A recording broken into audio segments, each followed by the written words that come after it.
Okay, this is a Seiko SLA055 on a Seiko OEM Waffle that goes for the MM300 SBDX017. And you know, I got this strap and I first thought it was rigid and uncomfortable, but it's growing on me. It's growing on me. It seems more comfortable, so I have a question. Do these break in? Or am I just getting used to it? Or a little bit of both? I don't know. So here's what I want to talk about today. I do have a fourth watch coming, and so I have to make an announcement because, you know, I've been in the watch hobby for 18 years, and I want to let you know that a 4-watch collection is my limit, and I'm going public with this. This is public, and I want to go public. I would rather delete my YouTube channel than get a 5th watch.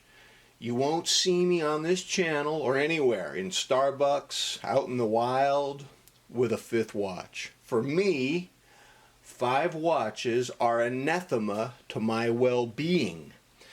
5 watches would be so ruinous to my watch hobby that rather than have 5 watches, I'd rather sell all my watches, to sell them all, have 0 watches, and then replace all of my watches with one plastic G-Shock, a G-Shock Rangeman GW-9400, a watch that isn't even new to the G-Shock lineup. It's been on the market for over 11 years. I think it's been on the market since 2012 or so.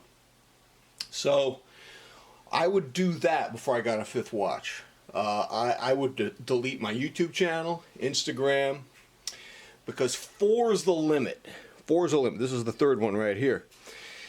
So I just can't have more than 4. In fact, I want to let you know something. 4 is not even the ideal. For the last month, I've had 3. 3 is amazing, and 4 is excessive. It's indulgent. 4 watches are a concession to my raging appetites.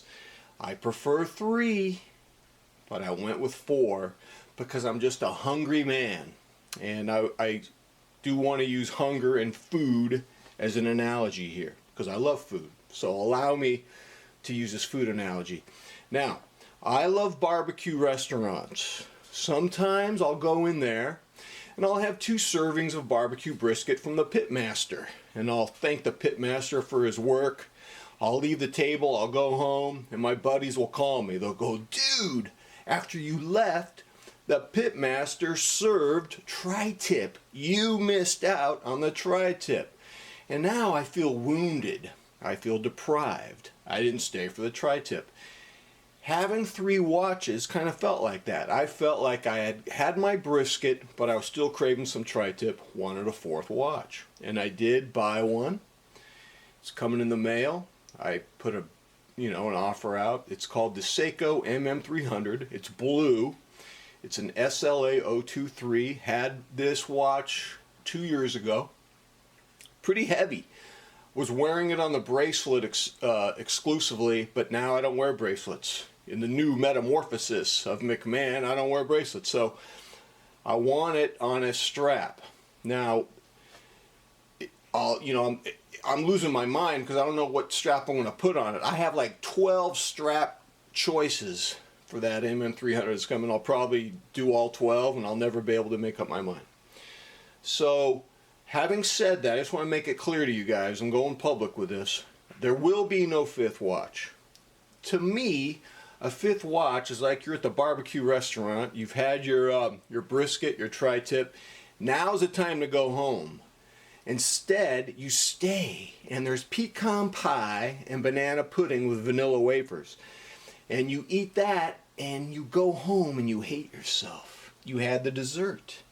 And I want to tell you that just as eating pecan pie and banana pudding, they negate the pleasure and satisfaction of the brisket and tri-tip, a 5th watch cancels the other 4 watches.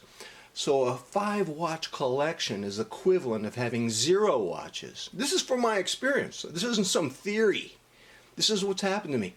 The power to bond with my watches, the life force that animates my watch hobby, it vanishes.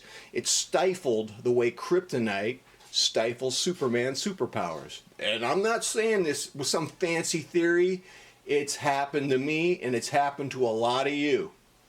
It's happened to my buddy Carlos. He had to get rid of everything. He's down to 4 watches. And now he's enjoying his Rolex Sub and his Breitling Super Ocean for the first time because all those watches were ruining it.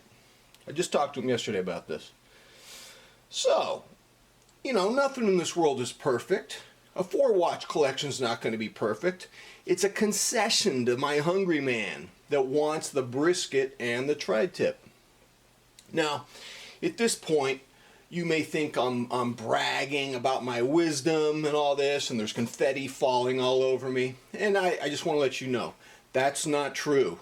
That the answer is, I'm not bragging. I don't feel great about this.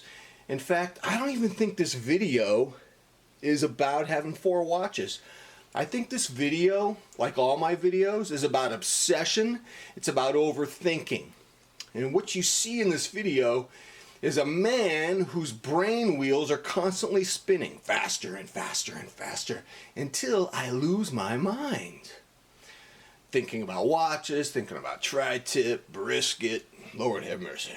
Now, a 4-watch collection for me is no cure for my overthinking tendencies.